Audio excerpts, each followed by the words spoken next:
Welcome to this combat. इस combat में हम वेव ऑप्टिक्स के बारे में बात करने वाले हैं, वाईडीएसई सेटअप के बारे में बात करने वाले हैं। कुछ इंपॉर्टेंट पॉइंट्स बोलने वाला हूं, अगेन उनको पेन डाउन करो, उनको बार बार रिपीट करो और इस पैटर्न के क्वेश्चन प्लीज बहुत सॉल्व करो, क्योंकि इस पैटर्न के क्वेश्चन आते रहते हैं आपके पेपर में, इस साल भी आ सकते हैं।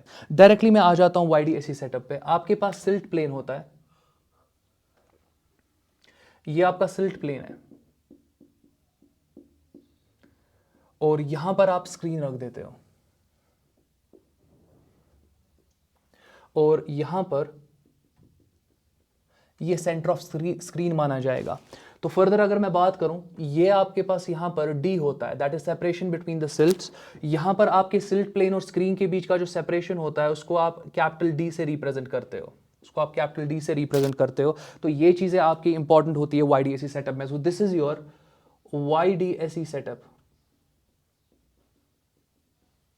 अब देख लो, मैं यहां पे कुछ पॉइंट्स बोलूंगा, आप उनको मेमोराइज करोगे। अगर आपने कुछ वाईडीएसई नहीं पढ़ा है, उन पॉइंट्स को मेमोराइज करो, इस स्टाइल के क्वेश्चन सॉल्व करो जो कि आपने देखा होगा। मे बी इसी स्टाइल का क्वेश्चन आपके एग्जामिनेशन में आए, आपका क्वेश्चन वहां पे वेव ऑप्टिक्स पे बन जाए, तो आपने सिर्फ ये कम्बैट देखा और आपका क्वेश्चन डन हो गया वहां पे।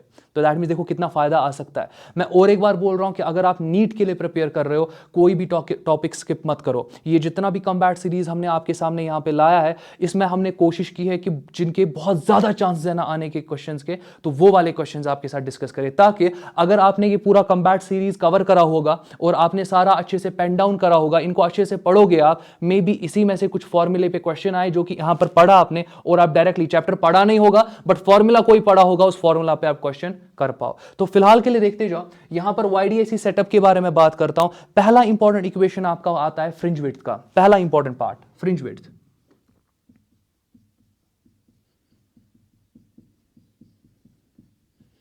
इसको आप बीटा से रिप्रेजेंट करते हो और ये आपका lambda capital D divided by D होता है।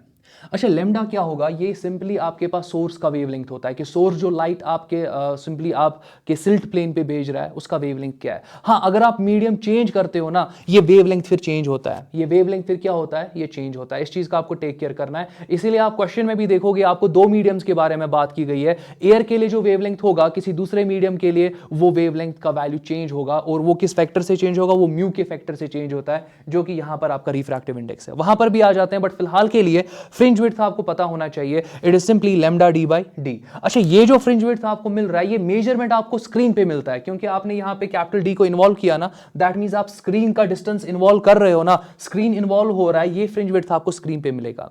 बट दूसरा इंपॉर्टेंट पार्ट आपके पास आ जाता है एंगुलर फ्रिंज विड्थ।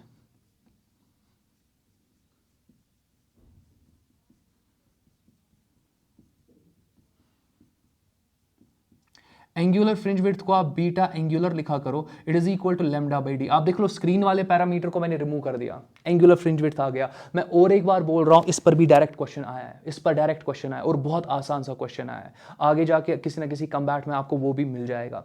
अगला इंपॉर्टेंट पॉइंट यहां पे, जब आप यहां पर बात करते हो ना कि आपके पास, अगर मैं स्टार्टिंग में ऐसे बताऊं, फर्स्ट ब्राइट स्पॉट आपको यहां पे मिलता है, जिसको आप सेंट्रल मैक्सिमा बोलते हो।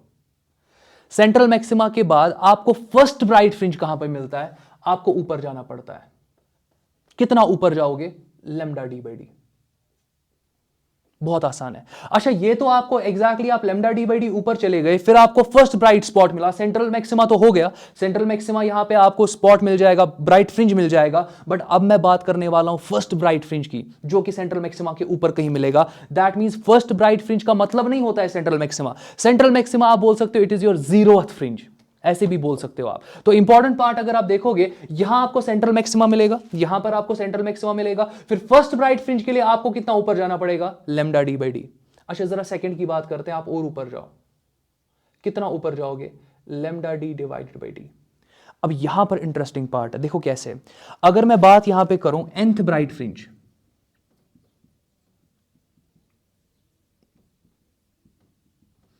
वो कहां पे मिलेगा आपको? आपको लिखना है n times lambda capital D divided by D on screen. कितना आसान है। अगर मैं थर्ड ब्राइट फ्रिंज की बात करूं, 3 times lambda D by D. Fifth bright fringe की बात करूं, 5 times lambda D by D. 10th bright fringe की बात करूं, 10 times lambda D by D. थोड़ा फील आ रहा होगा। अगर मैं 100th ब्राइट फ्रिंज की बात करूं, 100 times lambda D by D. मुश्किल होना नहीं चाहिए। मतलब यहां पर अगर मैं आपको बोल रहा हूं 6th bright fringe, 6 times lambda D by D, और लेमडा डी बाई डी, अब आपके पास नया कोई फैक्टर नहीं है, लेमडा डी बाई डी कुछ नहीं, फ्रिंज विड्थ ही है, आपको फ्रिंज विड्थ का इक्वेशन याद रखना ही है। तो इसी स्टाइल में अब आप nth ब्राइट फ्रिंज देखो कि nth ब्राइट फ्रिंज का लोकेशन कहां पे आपको मिलेगा, n times lambda D by D. 8th कहां पे मिलेगा, 8 times lambda D by D. जरा क्वेश्चन पे आ जाते हैं। यहां तो डार्क फ्रिंज है सिचुएशन 1 में, मगर सिचुएशन 2 में आप वाईडीएसई परफॉर्म करते हो एक मीडियम में जिसका रिफ्रैक्टिव इंडेक्स म्यू है। लेट अस एज्यूम कि इस मीडियम में आपका जो वेवलेंथ है, लेट अस एज्यूम इस मीडियम में जो आपका वेवलेंथ है यहां पे, let it be lambda medium, let it be lambda M, lambda medium. अब इंपॉर्टेंट पार्ट ये है कि यहां 8th ब्राइट फ्रिंज की बात करी गई है। 8th ब्राइट फ्रिंज कहां पर होगा स्क्रीन पे, 8th ब्राइट फ्रिंज कहां पर होगा, आप लिखोगे ना सीधे कि 8th ब्राइट फ्रिंज के लिए it will be 8 times lambda M D divided by D. अब इसमें क्या मुश्किल था, आपने स्क्रीन पर 8th bright fringe direct locate कर दिया, हो गया ना। अब इसी तरीके से आपके पास डार्क फ्रिंजेस का लोकेशन होता है। यहां पर थोड़ा इंपॉर्टेंट पार्ट है, देखते जाओ। अगर मैं बात करूं सेकंड डार्क फ्रिंज की, देखते जाओ, सेकंड डार्क फ्रिंज,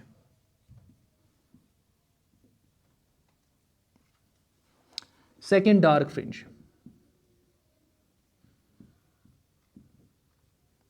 आपको लिखना होता है 2 minus 0.5 lambda D by D. करना कुछ नहीं है, 2 को आप 0.5 माइनस करो तो 1.5 बनेगा ना, तो आप यहां पर क्या लिखोगे, 1.5 lambda D by D.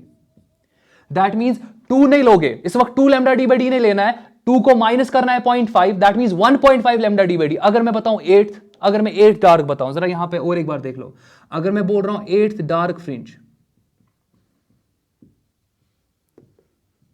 8th है ना, 8 है ना, 8 को 0.5 माइनस करो 7.5, 7.5 के बाद 8 आएगा, आप लिखोगे सीधे 7.5 लेमडा डी बाई डी। अगर मैं अब nth डार्क फ्रिंज की बात करूं,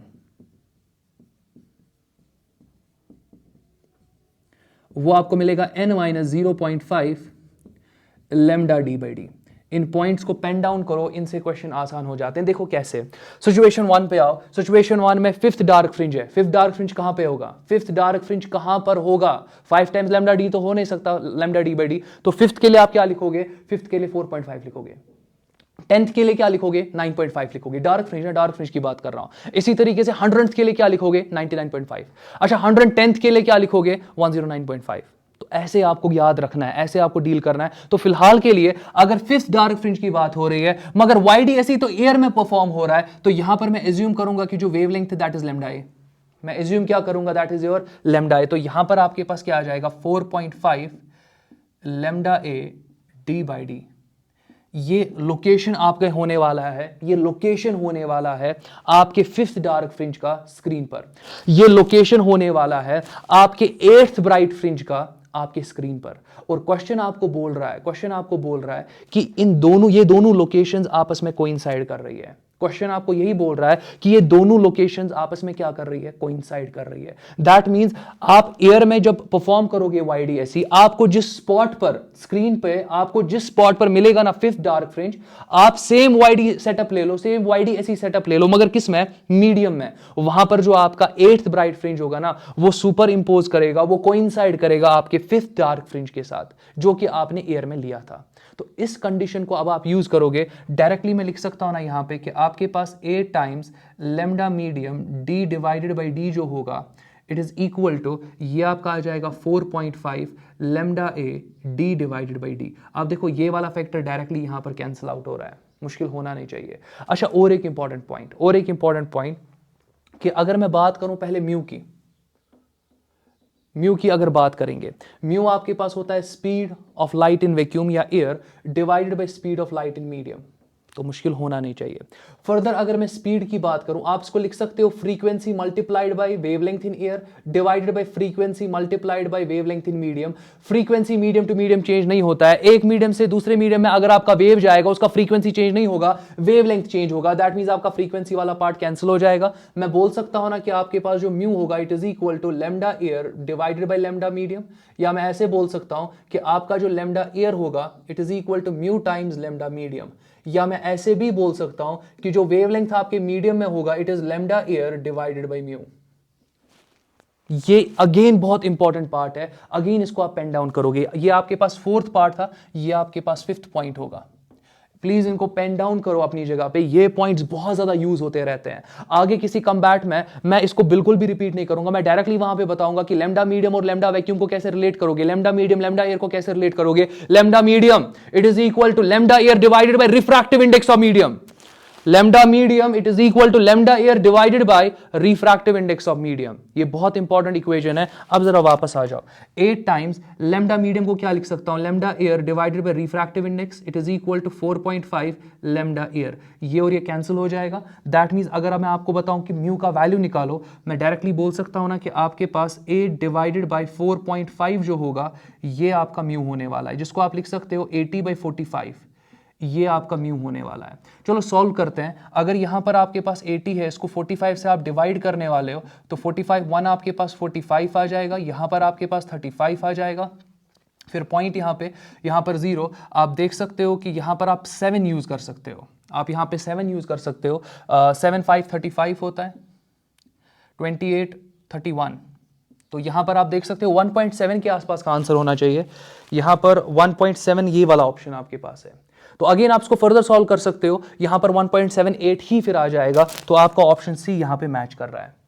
अब यहां पर बिफोर कंक्लूडिंग दिस कम्बैट मैं एक बार और बताऊंगा आपको जब क्वेश्चन दिया होता है ना कि 5th डार्क फ्रिंज यहां पर 8th ब्राइट फ्रिंज के साथ कोइंसाइड कर रहा है, आप ऐसे सीधे लिख सकते हो 8th आपके पास ब्राइट है तो आप 8b लिखा करो, it is equal to 5 dark, हो गया। अब 8th ब्राइट की जगह पर फिर आप क्या लिखा करोगे, 8 times lambda D by D it is equal to 5th dark का मतलब होगा 4.5 lambda dash D by D.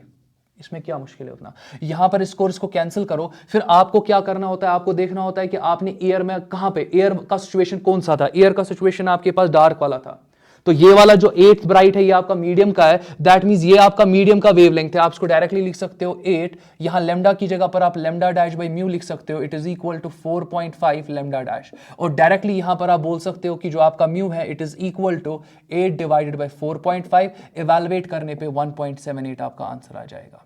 अब देख लो, ये सारा डिस्कशन तो मैंने किया, पूरे वीडियो में 10 मिनट लगे इस पर डिस्कशन में, बट यहां पर अगर मैं क्वेश्चन के सोल्यूशन की बात करूं, विद इन 30 सेकेंड्स आप इसको सॉल्व कर सकते हो, विद इन 30 सेकेंड्स। तो क्वेश्चन आपके बहुत छोटे होते हैं नीट में, बट हां आपका प्रिपरेशन बहुत सॉलिड होना चाहिए, प्रिपरेशन में ये सारा कुछ पता होना चाहिए। नेक्स्ट कम्बैट में मिलते हैं।